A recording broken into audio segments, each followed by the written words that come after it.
Halo pemirsa Kitab Mawas Diri. Untuk video kali ini saya akan menyampaikan satu cerita sejarah yang mesti tidak kalah menarik untuk diulas dan dibahas secara lugas. Tanpa berlama-lama, inilah judul ceritanya. Makna dan arti sesajen yang terkandung dalam media sesajen dalam budaya Sunda.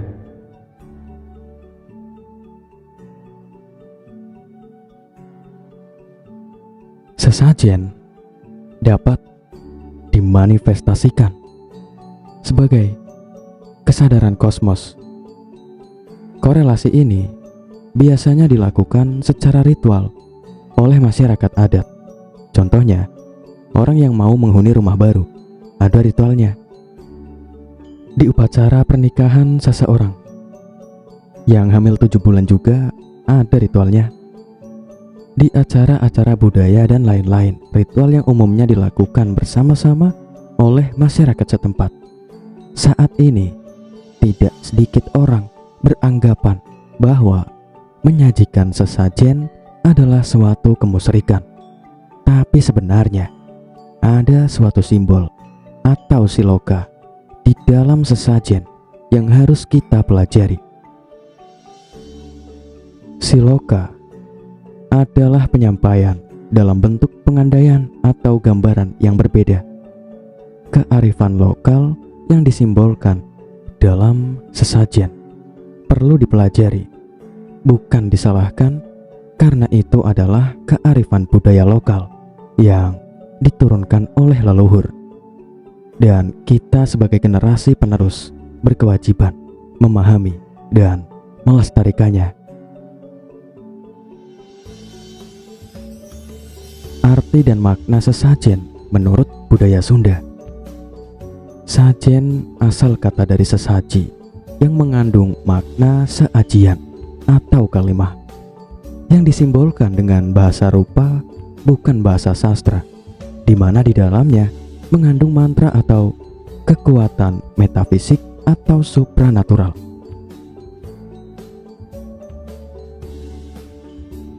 Kata sajen berasal dari kata sa dan ajian.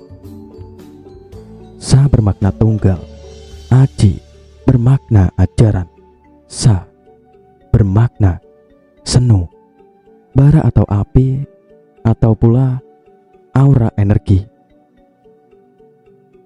Bermakna sa ajian atau ajaran yang tunggal atau menyembah kepada Tuhan yang Maha Esa.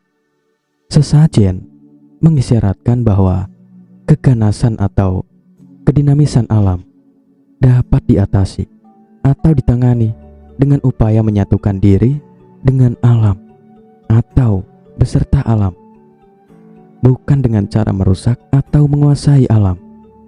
Ritual ini merupakan bentuk metafora atau siloka penyatuan manusia dengan alam.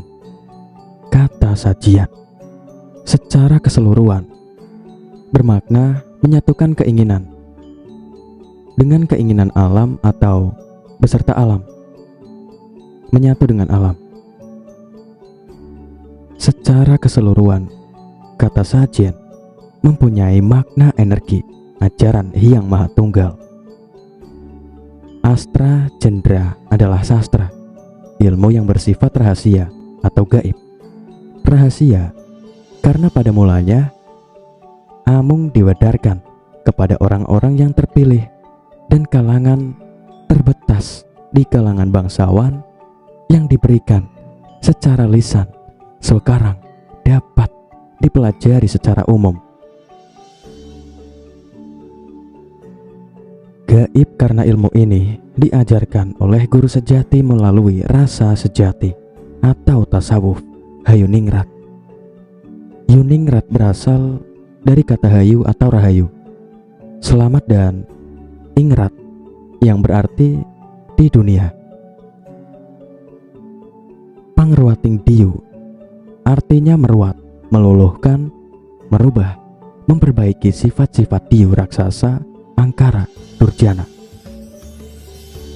Maka sastra Jendra Hayuningrat Pangruating diu Maknanya adalah ilmu rahasia keselamatan untuk meruat sifat-sifat angkara di dunia ini, baik mikro maupun makro. Sastra Cendra Hayuningrat Pangruating Diu merupakan ilmu yang berasal dari Allah untuk menyelamatkan segala sesuatu. Maka tiada pengetahuan hakikat lain lagi yang dapat digapai manusia di tanah Jawa yang lebih dalam dan lebih luas, melebihi sastra Cendra Hayuningrat Pangruating Diu. Karena ini merupakan sastra adiluhung atau ilmu luhur yang merupakan ujung akhir dari segala pengetahuan atau kawaruh, kesempurnaan ilmu tasawuf Jawa sampai saat ini. Makna atau kawaruh yang terkandung dalam sandi sastra, kalau diurut dari atas ke bawah, dari H sampai Nga, mengandung makna yang sangat dalam dan luas tentang rahasia Kumelaring Dumadi atau Pambabaring Titah atau rahasia jati diri, asal-usul terjadinya manusia, yaitu terciptanya manusia dari nur cahaya Allah yang bersifat Tritunggal Maha Suci, yang merasuk busana anasir-anasir sebagai wadah, yaitu badan jasmani halusan dan badan jasmani kasar. Apabila diurut terbalik dari Nga naik sampai H, inilah yang merupakan rahasia jalan rahayu, ia pangruating diu, untuk menuju kesempurnaan hidup kembali kepada sangkan paraning dumadi, kembali ke asal mula, ke alam sejati, yaitu menghadap Allah yang Maha Agung.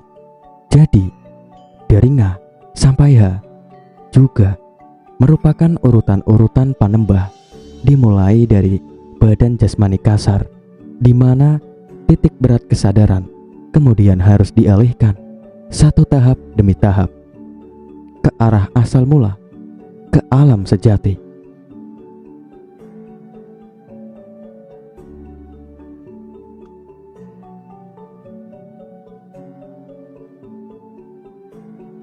Kujang sajen berfungsi sebagai alat upacara, adat dan ritual budaya atau ruatan desa. Desa dalam konteks Sunda Purba bermakna negara. Siloka dalam upacara sesajen adalah penyampaian dalam bentuk pengandaian atau gambaran yang berbeda, kearifan lokal, lokal genius, yang disimbolkan dalam sesajen yang diturunkan oleh leluhur kita. Kearifan lokal yang disimbolkan dalam sesajen perlu dipelajari, bukan untuk disalahkan, karena itu adalah kearifan lokal yang diturunkan oleh para leluhur kita.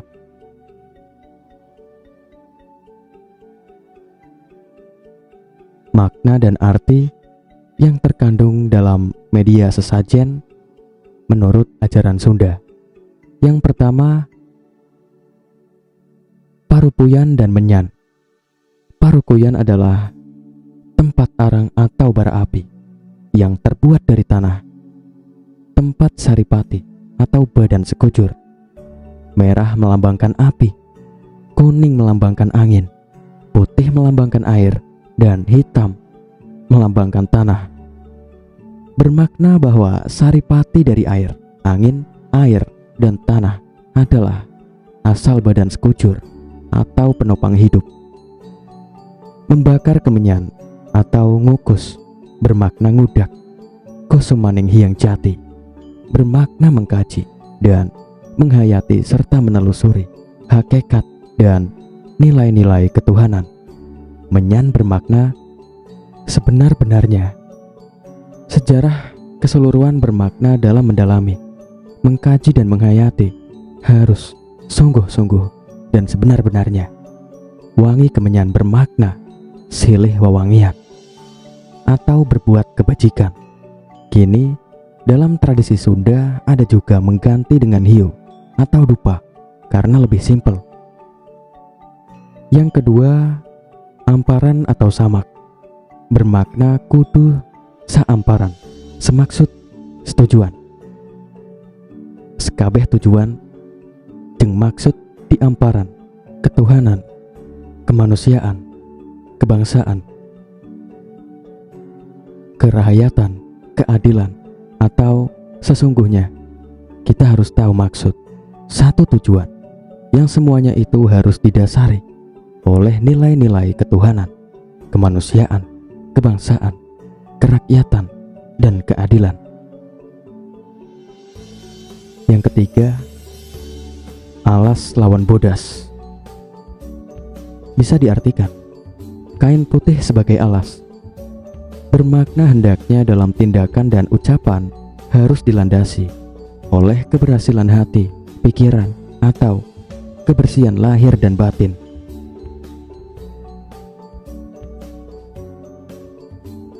Yang keempat, kendi diesi, cai make hanjuang.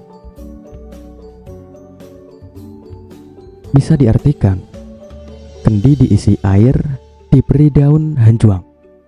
Kendi bermakna tanah atau tanah, bermakna air hanjuang, bermakna hana ing juang, bermakna hirup kudu berjuang gawe piken lemah cai atau bebakti ka negeri, atau bebela ke negeri, atau hidup harus berjuang berbakti pada nusa dan bangsa.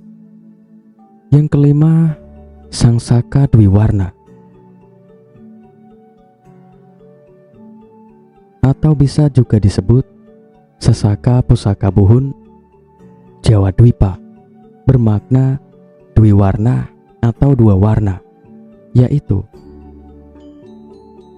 berem jeung bodas, bermakna merah dan putih. Berem bermakna indung atau ibu pertiwi, dan bodas bermakna bapak atau rama. Sangsaka bermakna soko, bermakna bahwa suatu kewajiban kita menghargai orang tua yang telah melahirkan dan mengurus kita, juga tanah air yang telah memberi kehidupan. Bakti kepada orang tua, bangsa, dan negara menjadi keutamaan dalam kehidupan. Keenam, rujak tujuh rupa. Rujak bermakna rasa, seperti manis, pahit, asam, keset, dan sebagainya. Tujuh rupa bermakna tujuh poi atau 7 hari. Secara keseluruhan bermakna dina 7 poi, panggih jeung rupa-rupa kehidupan. Dalam 7 hari kita mengalami berbagai rasa kehidupan. Yang ketujuh, kopi pahit. Kopi amis jeung cai asak herang diwadahan kana batok, bermakna sakjeroning lampah hirup pinasti ngaliwatan papait jeung memanis nu sekuduna digodok, dirasakan dina babatok atau pikiran elingan wening ati herang manah. Dalam laku lampah kehidupan pasti melalui kepahitan dan manis yang semestinya diolah, dikaji dalam tempurung, dalam hati yang tenang dan bersih. Nasi tumpeng atau banyak dikenal dengan istilah tumpeng saja adalah sajian khas yang banyak dijumpai dalam acara perayaan atau selamatan, baik di desa-desa maupun di kota-kota besar di Pulau Jawa Dwipa dan pulau-pulau lainnya di Indonesia sampai sekarang. Tumpeng menjadi materi penting dalam acara syukuran atau selamatan tradisi budaya Sunda. Walaupun diakui sebagai simbol penting sebuah acara selamatan, namun sebenarnya tidak banyak orang mengetahui yang memahami makna di balik perupaannya. Tumpeng sendiri sebenarnya menjadi simbol yang mengangkat hubungan antara manusia dengan Tuhannya, dengan alam, dan dengan sesama manusia. Selanjutnya, bekakak hayam atau baka ayam, bermakna pasrah semerah ke Gusti. Tumaprak lir bekakak. Yang ke-10, puncak manik, bermakna puncak tina kehidupan nyata silih ajenan kesesama. Selain itu, dalam kearifan lokal Sumedang yaitu endok sapatalangan. Endok atau telur melambangkan awal mula terjadinya alam semesta. Dalam teori barat dikenal teori Big Bang. Dalam konteks mikrokosmis, telur memanifestasikan cita-cita kehidupan yang akan melahirkan tingkah laku yang baik. Puncak dalam kehidupan yaitu saling menghargai terhadap sesama. Telur diibaratkan sebagai awal mula kehidupan yang bakal melahirkan perilaku baik. Selanjutnya, daun jati 3 lembar, atau bisa juga daun jati 3 lembar. Menjalani kehidupan harus didasari dengan tekad, ucapan, dan tingkah laku yang baik. Selanjutnya, lemaran atau seupahan, ngelamar atau nyirih. Kalau kita berbicara, berperilaku, dan bertindak, jangan terburu-buru, tapi harus dipikir dan dicerna terlebih dahulu. Persis ketika ngelamar atau nyirih. Itu semua adalah simbol siloka untuk kajian kita semua, supaya hidup tidak kesasar atau celaka. Intinya adalah di dalam sesajen terdapat nilai luhur kearifan lokal yang dijadikan pedoman pandangan hidup agar kita tidak salah dalam melangkah. Pemirsa budiman, itulah tadi sebuah sejarah yang membahas tentang sesajen. Nantikan cerita sejarah yang tidak kalah menarik pastinya di channel Babat Nusantara. Jangan lupa berikan masukan kalian, saran kalian, kritik kalian di kolom komentar. Wassalamualaikum warahmatullahi wabarakatuh.